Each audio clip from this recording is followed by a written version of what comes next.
Hi, everyone. This is Kristan Hawkins, and welcome to this new episode of the Explicitly Pro-Life podcast. I am so pumped for today's episode. As you know, we're in our special season, Socialism Sucks, and so does abortion. And today, we have author Paul Kengor on the podcast. Sorry. Paul is the author of The Devil and Karl Marx. Everybody has been telling me you have to get Paul's book and read it. And I have to admit, I bought it. It's on my iPhone, Paul, but I haven't really read it yet. So you're going to help me out and give me the Cliff Notes version today. Sure, I can do that. So I know what I need to be looking for when I finally commit one weekend to getting this book read. I've read a couple of the chapters and just kind of, thankfully, with the table of contents, gotten some of the information that I was looking for. But it's fascinating what you detail in this. So I guess, why did you write it?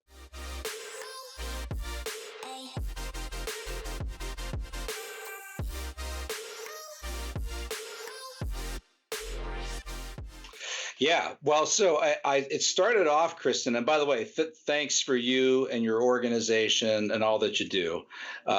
Really appreciate it. You guys are truly warriors and doing great things. And by the way, in fighting abortion, you're fighting something that the communist movement has championed for a long, long time. So we'll get to that.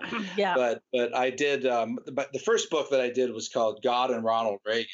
And then I did a book called God and George W. Bush. I even did a book called God and Hillary Clinton. So these are books about the faith. That was fairly short, right? God. It was my worst seller of all time, right?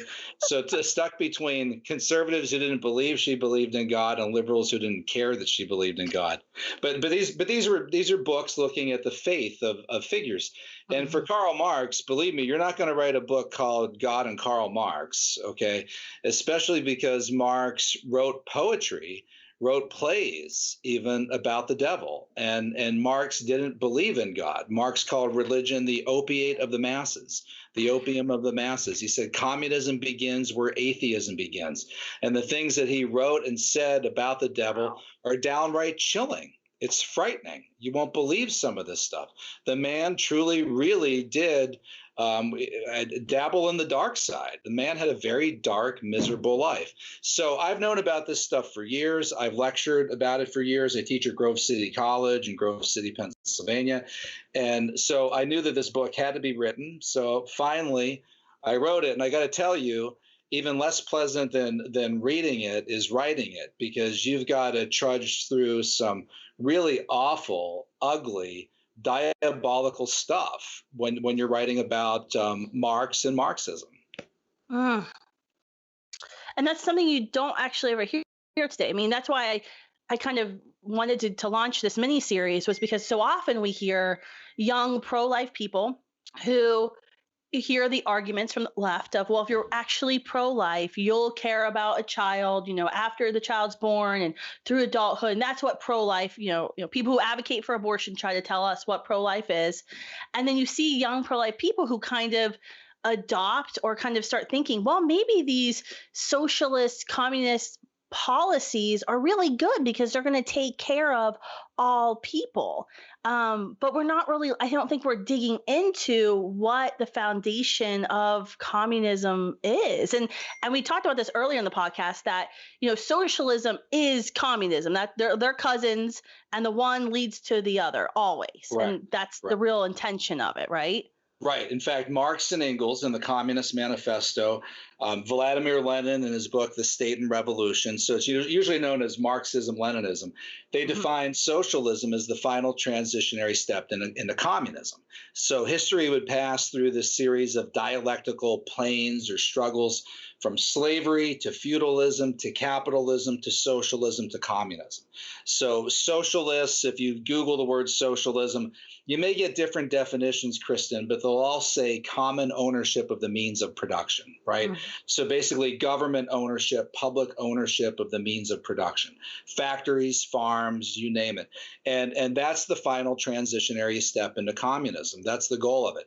But what a lot of people don't know, especially people who want to speak positively of socialism, communism, if you actually read the Communist Manifesto, it doesn't just talk about redistributing wealth and describing working conditions in the 19th century. I mean, there are phrases in there like communism calls for, quote, the abolition of the present state of things, right? Marx actually says that. Abolition of the present state of things. Communism represents the most radical rupture in traditional relations. That's a direct quote. They call for, quote, the forcible overthrow of all existing social conditions. Another direct quote, right? Abolition of property. Communist Manifesto says the entire communist theory may be summed up in a single sentence: abolition of private property. They also talk about abolition of states, societies, social orders, and then get this. This line is in the Communist Manifesto, and it's a direct quote: abolition of the family! Exclamation mark. Even the most radical flare up at this infamous proposal of the communists. That's a direct quote from Marx and Engels. So abolition of all religion, all morality. So they don't realize, that people just think, oh, communism. Well, if I want to help people, if I want to share things, if I want to help my fellow man and redistribute a little wealth, well, I should do communism. No, I mean, you do social democracy if you want to, right? Do some form of, Western liberalism, if that's what you want to do, right? Assuming that even works, that's another issue. But don't do socialism or communism. I mean, that is a radical, revolutionary ideology of abolition of, Marx said, ruthless criticism of everything that exists. Marx said, everything that exists deserves to perish. That's a favorite quote of Marx from Goethe's Faust of the Faustian bargain, the Mephistopheles demon devil character. Marx's favorite quote: everything that exists deserves to perish. These guys were about burning everything down, including the very foundations: religion, property, the family. So, and again, young people and people who say that they advocate or support socialism or communism, I'm telling you, Kristan, I know this, I've dealt with it for decades. They don't know. They don't know what it is. It's pure ignorance. They don't know what it is. And that's exactly what your book is uncovering, of what it actually is. I mean, that is so true. If I think people hear socialism and it sounds good, it kind of sounds like social justice. Right. And so that, therefore, it's good. But I don't know any, young people who say, yeah, we should abolish family and we should abolish religion. But I think you can definitely see, though, how they've definitely made strides. I mean, the prime target of the abortion industry for years and the culture of death has been the Catholic Church. I mean, we're seeing that play out now, where the U.S. Conference of Bishops wants to meet and decide what to do with pro-abortion politicians, and then you have other bishops that don't want to talk about it, and it's all coming down because the Catholic Church has been like this stalwart in defending, regardless of whether or not you're Catholic. I'm not making an argument that you have to be Catholic, although that's another podcast. I'm a convert, but it's a big deal that the Catholic Church has been the one defending life and speaking out against hormonal contraceptives and what is the design of man and woman and the differences that we should embrace and celebrate, and that's all coming under attack. Well, and the Communist Manifesto came out in 1848, and the Catholic Church through Pope Pius IX in 1846. So this is amazing. This is 2 years before the Communist Manifesto was even published. The Church issued an encyclical called Qui Pluribus, which said that communism would be utter destructive to life itself. Wow. So warning not just about communism as an economic philosophy, but as Pope John Paul II, Benedict XVI put it, from an anthropological nature. They said communism gets human nature wrong. The Church, in an encyclical in the 1930s, Divini Redemptoris, Quadragesimo Anno, they said the problem with communism is one of a spiritual order, right? Mm-hmm. It called it a satanic scourge. And they said this, again, people listening, well, why would they say that about an ideology that just wants to share things? No, because they read the books. They read the information, and they read this stuff, and they said, "These guys, this is the most dangerous ideology maybe ever." I mean, they literally want to quote abolish the present state of things, right? They wanted to burn down the house, level everything, and among the foes there, so communism becomes reality when the Bolsheviks took over Russia in the Bolshevik Revolution in 1917. And one of the things that the Bolsheviks did immediately was implemented wide-scale, countrywide, 24/7 free abortion services for all women in Russia. They did that in 1920. I should back up. Before they did that, they first tried to abolish religion. They declared war on the Russian Orthodox Church. They shut down churches, services, locked up priests, put nuns in special sections of the Gulag with prostitutes. They were dubbed whores to Christ. They went after religion first. They went after property. And then in 1920, they implemented abortion. Why? And, yeah. What was their justification for it? And Lenin had written in Pravda in June 1913, 7 years earlier, called for the unconditional annulment of all laws against abortion. And I'll quote for you this quote from Leon Trotsky. So the three main Bolshevik leaders were Vladimir Lenin, Leon Trotsky, and Joseph Stalin. And as Trotsky said, revolutionary power gives women the right to abortion. One of her most important civil, political, and cultural rights is the right to abortion. Now, this is interesting. Trotsky said that in the mid-1930s, reprimanding Stalin, because Bolshevik Russia implemented abortion in 1920, first country really to do so. And Kristan, within 10 or 12 years, abortion got so completely out of hand in Russia, including with the crushing of religion and everything else, that by the early 1930s, there were 3 abortions for every live birth in Bolshevik Russia. I mean, there's never been to this day anything like this, unless China, right? Because China has forced abortion, forced sterilization, the one-child policy. It got so bad that Stalin in 1934 and 1936 said, we've got to stop this. We're not going to have a country left. We got to stop this. So Stalin banned abortion in 1936, prompting Trotsky to reprimand him and say, no, this is a fundamental right. Communists understand abortion as a fundamental right to every woman. There were, I've read articles from International Socialist Review and other publications.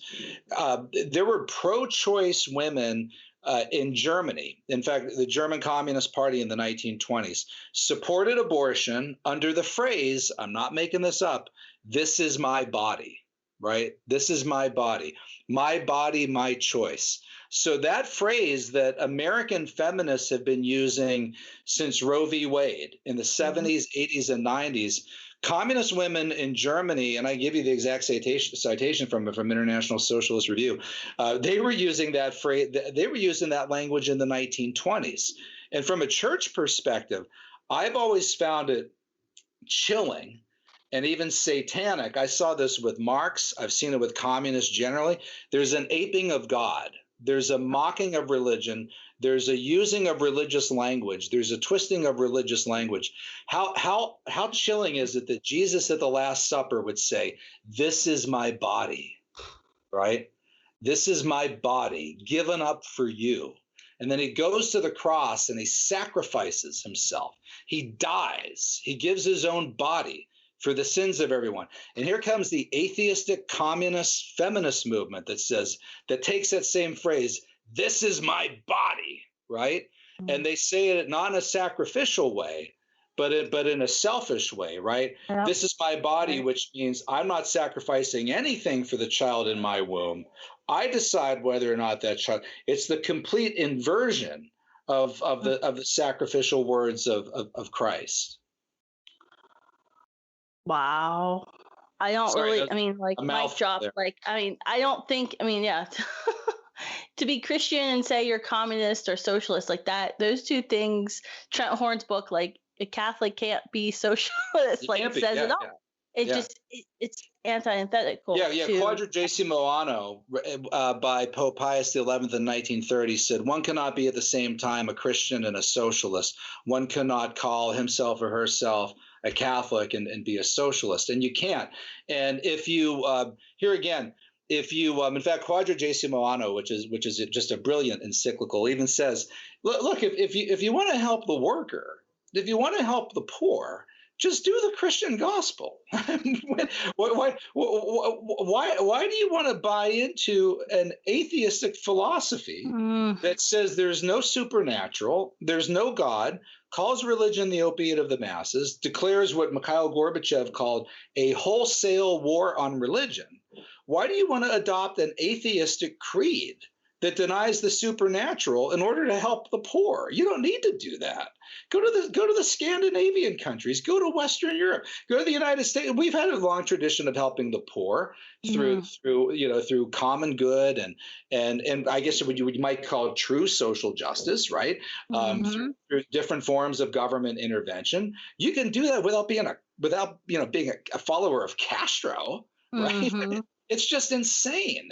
But people get sucked into it all the time. They just there's you see this with the pro-life movement. There's a big problem with modern Americans in critical thinking, right? Where all the time they'll come to these conclusions, especially on the abortion issue. You kind of scratch your head and think, well, but that doesn't mean you need to do that. Why? I don't get hmm it, right? But people do it all the time. Yeah, it's what was it like? The medicine is worse than the disease, right? Was it we Right, talking about right. with COVID? The solution to COVID of shutting down the government, millions out of work, small businesses. The solution to combating COVID was worse, and it is the same thing we see time and time again. That the Well, and solution then to curing poverty is not wholesale socialism that's going to usher in communism, which will be the destruction of everything we know, the abolishment of everything we know. the Chinese and other communist countries, so they sought to counter the problem of population control with Yep. one-child policies that have annihilated millions of Yep. people. And now they even have population shortages. And in Bolshevik Russia in the 1970s, this is going to blow you Yeah. guys away. All right, now think about this. You might write this down on a piece of paper. I've got my notes right now. This is according to official Soviet health Okay. ministry statistics. They were in the USSR. They were aborting 7 to 8 million babies per year in the 1970s. 7 to 8 million abortions per year. Now in America, after Roe v. Wade, the highest we ever got. I don't know, Kristan. I don't know if we ever got to 2 million a year. We got close a few We times. did. Yeah, and we're now under 1 million a year, thankfully. But they were at 7 to 8 million a year. One of the things Vladimir Putin did was put the first restrictions on abortion in Russia in over a half century, because the Russian health, the WHO, World Health Organization, put out a report in the year 2000 that said Russia will drop from a population of 140 million to 100 million by the year 2040. And this is going to happen through abortion-induced fertility, contraceptive-induced fertility. And Putin, who's this Russian nationalist, right? He saw this and said the same thing Stalin said. We're not going to have a country left, right? Mm-hmm. So the cure here, once again, is far worse. The cure is deadly. That's unbelievable. And is that because, in communism, we don't see the individual person as something valuable? Is that Yeah. why you see the communists, so out there for abortion, that this is a woman's body to do with what she wants? Yes, and Ronald Reagan, I'm a Reagan biographer. I like to quote Reagan a lot. And Ronald Reagan used to talk about the inherent dignity and worth of every single human being. Pope John Paul II said every individual is unique, precious, and unrepeatable. And Reagan said the worst thing about the Soviet Union and its atheism is that by blocking people from faith, you are denying the soul its eternal nature. And Reagan said every individual is incomparably more important than the state because every different individual is eternal.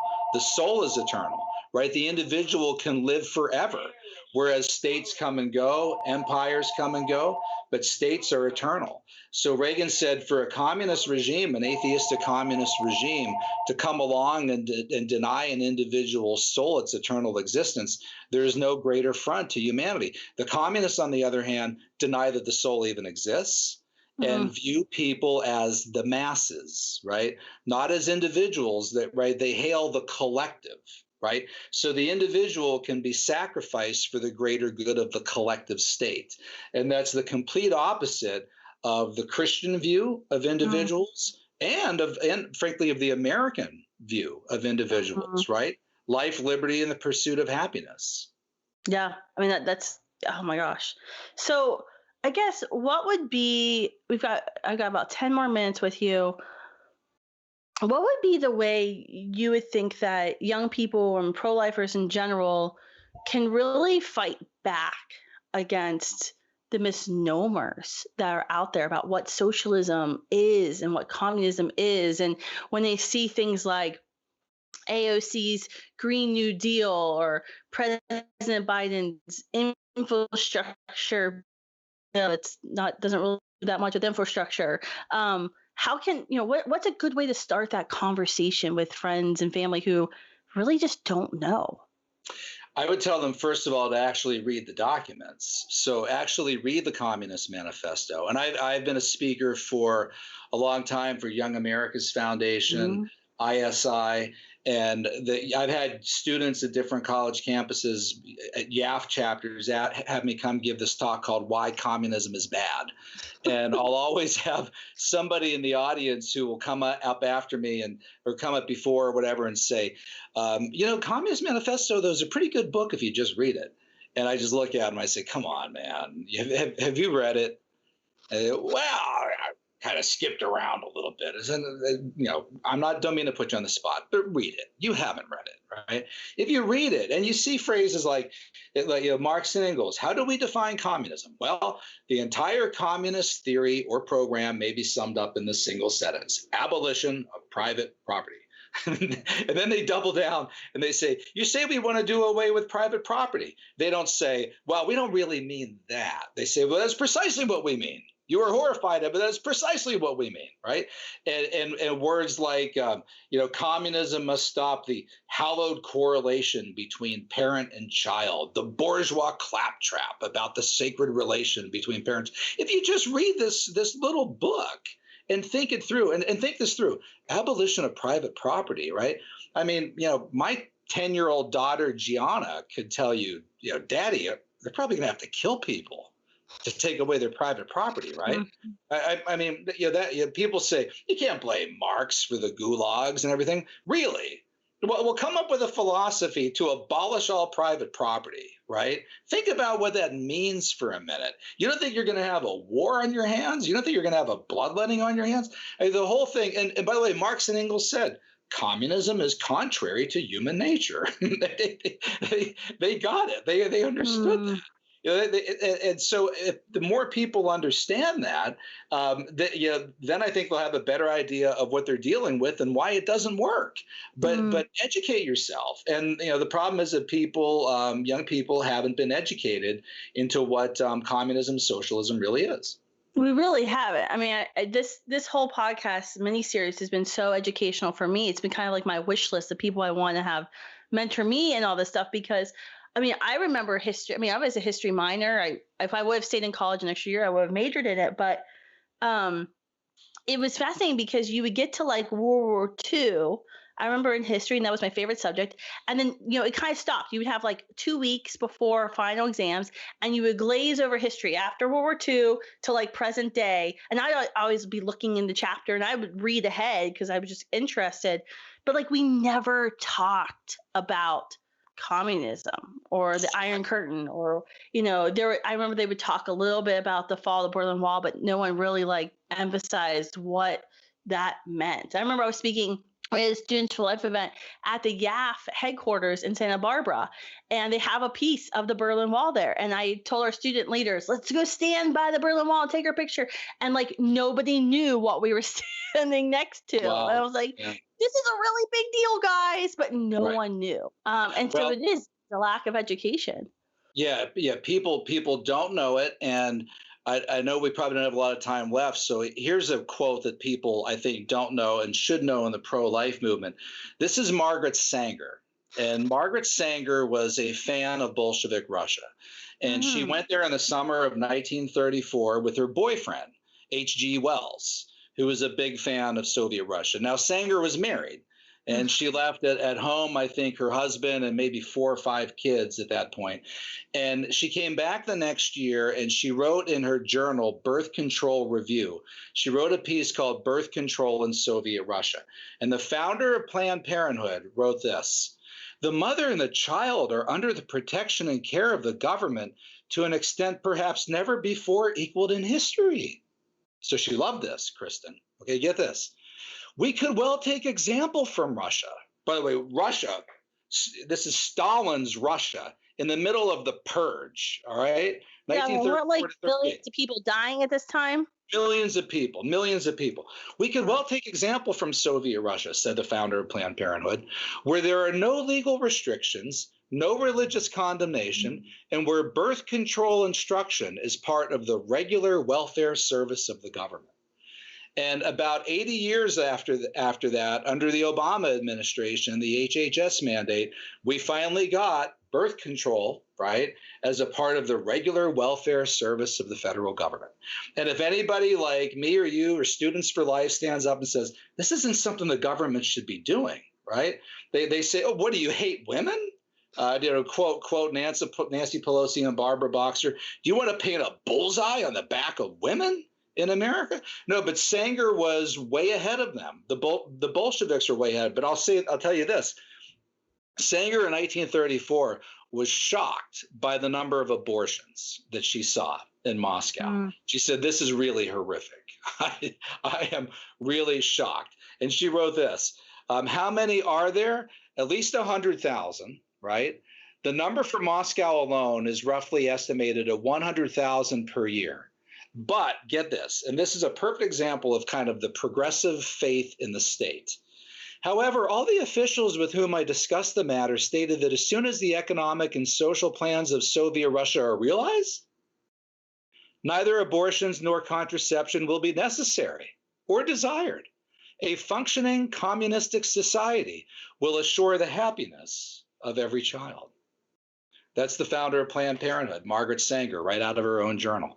So you see here the kind of faith in the American progressive. If we could just give the state enough power, right, turn this over as part of the regular welfare instruction of the government, then the happiness of every child will be achieved. So the problem here, Kristan, is people like me and you, we're standing in the way of this kind of the secular progressives and the socialists using the state to do all these great things that the state could do if we would just get out of the way.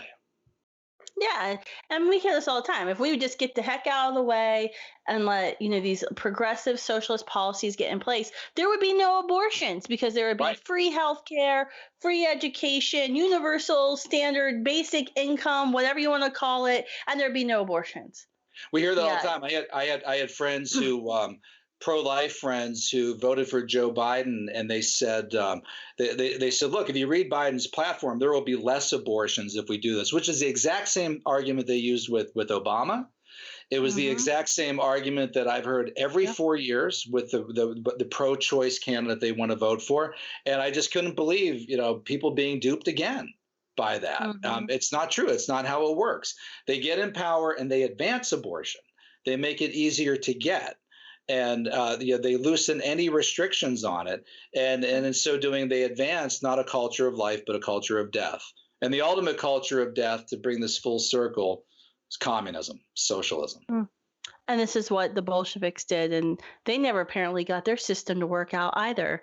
to Margaret Sanger's prediction that there would No, need to be abortion or she was contraceptive. wrong on that one, wasn't she? Yeah. Again, another thing she was wrong on. She The really birth kept some control is fascinating. testimony to that. Yeah, yeah. Yeah, I mean, I didn't realize that she had gone to Russia. I mean, I know she had, friends and comrades in the German Nazi party, but Yeah. adding the Bolsheviks as well. Yeah, she was a political pilgrim, a Potemkin progressive, as we call them. There were a whole bunch of them, right? Ready to set themselves on fire for the great experiment in Moscow. Yeah. Oh my gosh, that's unbelievable. Well, thank you so much, Paul, for coming on today. I could talk to you for hours. How does everyone kind of follow you? Like, are you on social media? And then where can they get your books? Because I think everyone needs to get the Devil and Karl Marx books for sure. And then talk about your other publications they can find. Yeah, thanks. So I've written probably about 20 books. So if you go to Amazon, I also did The Devil and Karl Marx, The Politically Incorrect Guide to Communism, where I give these abortion statistics. And so you can find a lot of that there. I did a book called A Pope and a President on Ronald Reagan and Pope John Paul II. And I'm a regular columnist for the American Spectator. So if you go to spectator.org, I have a weekly column there. And also check out our website for Grove City College that I write for. It's faithandfreedom.com. Awesome. Thank you so much for all your incredible work. It's so exciting to see that you're there at Grove City and writing and researching all this incredible work and giving us all the ability to learn from it. So thanks for your time today. I hope you all were as excited about this conversation as I was. Thanks for tuning in Explicitly Pro-Life. And make sure, if you haven't shared an episode, this is the one to share.